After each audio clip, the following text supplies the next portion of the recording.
Bismillah,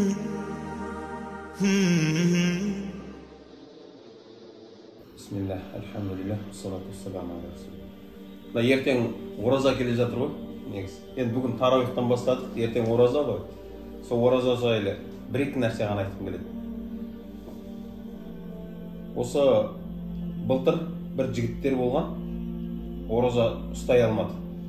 Ойлаған еді, ораза ұстаған адамдар не шөлден, не аштан өледі деп ойлаған еді олар. Бірақ айт күні қараса, бәрі тірі жүр ораза ұстағандар. Сол кезде шынымен айтайын, ораза ұстамаған жігіттердің бәрі өкінді. Білесіздер ме? Ұстасақ біз де өлмейді екенбіз ғой.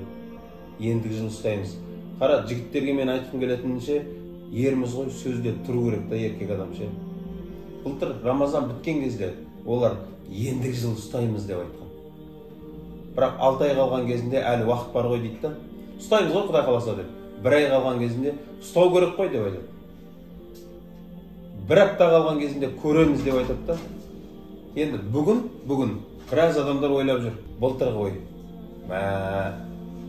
Суға шыдай алмай қалмаймыз ба? Қарынға ашады, соған шыдай алмай қалмаймыз ба? Ең өкініштісі мынандай бейшаралар бар арамызда.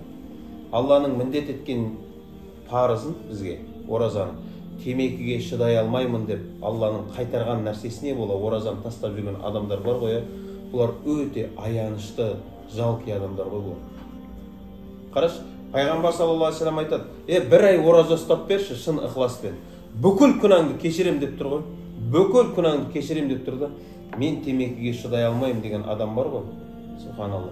Мынандай осындай үлкен дастарханда, тамақ тола дастарханда аштан өлген адам сияқты дейді олар. Одан ешқандай айырмашылығы жоқ. Сол былтыр сөз берген жігіттер биыл ұстаса екен. Әр нәрсені желеу етіп жатыр. Болмашы бір нәрселер желеу етіп орады. Қарса бір қызығы, бір жігіттер айтады: "Бізге врачтар айтты" дейді. "Маған врач айтты" дейді. "Саған ораза ұстауға болмайды, денсаулығыңа зиян" деп айтты. Өте ұқыпты да ше, ойлайсың ғой врачтың бүкіл айтқанын істейді екен деп. Бірақ оған врачтар темекі мен арақтың оған зиян екенін де айтқанда оны тастамайды бірақ. Врачтар айта береді дейді. Врачтар қайтарған нәрсенің бәрін істейме десек, жоқ, оразадан ғана қайтады да. Бірақ темекі мен арақтан врачтар күніге қақсап қайтарып жатыр ғой. Жоқ, ол жерде қайтпайды да. Сөйтсек, бұл жарықтықтар, мына адам бірдемеге құл болса бар ғой, өтіріктің барлық түріне барады екен ғой. Өтіріктің барлық түріне барады екен. Жігіттер, 1 ай ораза ұсташы, бүкіл күнәңді кешірем деп тұр ғой.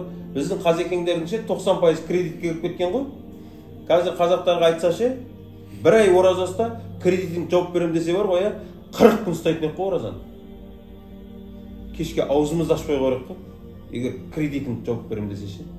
Бірақ кредит ол не ол, бір арзымайтын 5-10 теңге. Бүкіл күнәңді кешірем деп тұрған кезінде ше, оны ендігі жылға қалдырған адам, бұл иманы өте әлсіз адамдар. Пайғамбар саллаллаху алейхи вассалам бұл ай жайлы айтады: "Бұл ай берекелі ай" дейді. "Ол айда бір берекелі түн бар" дейді. Оның жақсылықтарынан пайдаланып қалыңдар. Қадір түні бар ғой. Пайғамбар баяғыда айтып кеткен ол. Осы Рамазан басталып жатқан кезінде. Осы оразаға кіріп жатқан жігіттер, бүгінде әлі екіленіп отқан жігіттер, шынымен айтайын, еркекше ғой. Кімнің сөзінде тұратын күшті екені енді ертең көрінеді. Ұрғанда жыққан адам күшті емес. Өзіне өзі шамасы жететін, өзін игере алатын, өзін былайша айтқан кезде контролировать ететін, управлять ете алатын, өзін басқара алатын еркек мені күшті да, ана мен өзімді ұстай алмаймын дейтіндер бар ғой, олар өте нәзік жанды әлсіз еркектердің қатарына жатады олар. Керек десеңіз, өзін өзі басқара алмайтын, өзін өзі ұстай алмайтын еркектерге ел басқартпау керек.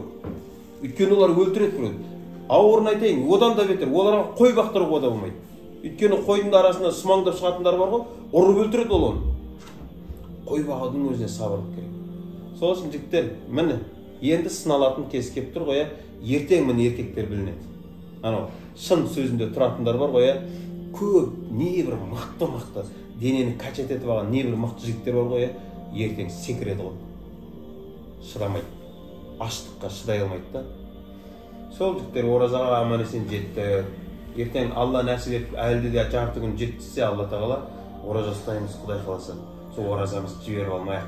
Сол пайғамбар саллаллаху алейхи вассалам айтқан бүкіл күнәсі кешірілген құлдардың қатарында Алла тағала сіздер мен біздерді ораза ұстап шығуды нәсіп етсін.